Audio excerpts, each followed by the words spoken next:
দিনটা ছিল শনিবার আর আমরা সবাই বেরিয়ে পড়েছিলাম টাকি হাসনাবাদের কালীবাড়ি কুলেশ্বরী মন্দিরে।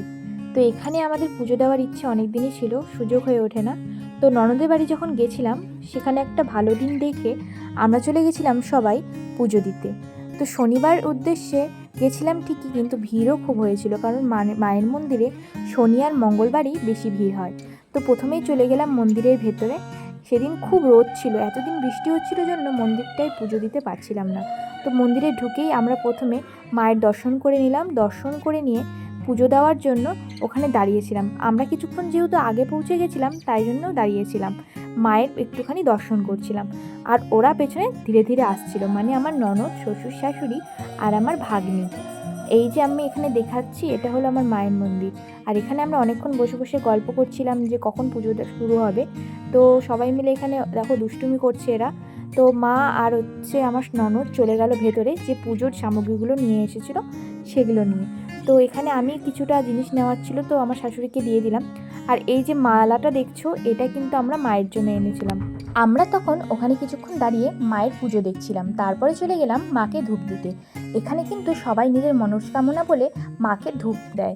তো আমরা এখানে মাকে ধূপ দিলাম, মানে মোমবাতি, আর এখানে যে ধূপকাঠি মায়ের কাছে নিজের মনস্কামনা বলে এখানে সবাই ধূপকাঠি আর মোমবাতি মাকে দেয়। তো আমি এখানে ধূপ দিয়ে মাকে প্রণাম করে নিলাম। আর এখানে আমার বর বলছিল একটু তাকাও, তোমার ছবি নেই।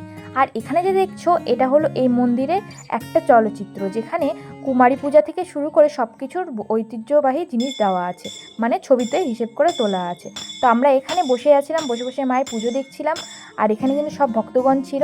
আর এই যে মালাটা দেখছিলে এটাই কিন্তু মাকে পরানোর জন্য আমরা এনেছিলাম।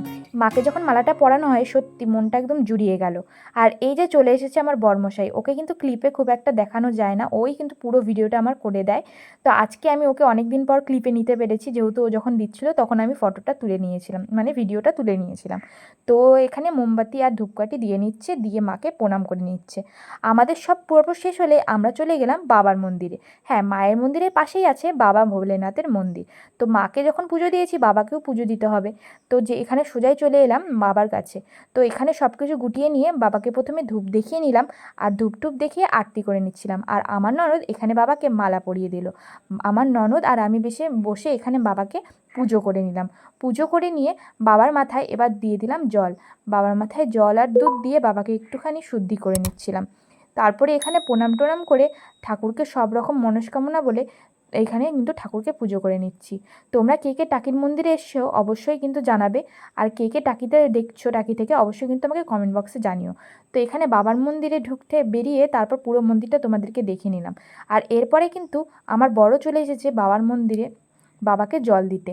তো এখানে কে কে এসেছো তোমরা কিন্তু অবশ্যই জানিও। আর বাবাকে কিন্তু ও একটা মালা পরিয়ে নিল। আর বাবাকে দেখো দেখতে কি সুন্দর লাগছে। আর এই যে নন্দী মহারাজকেও আমরা জল চড়িয়ে দিলাম।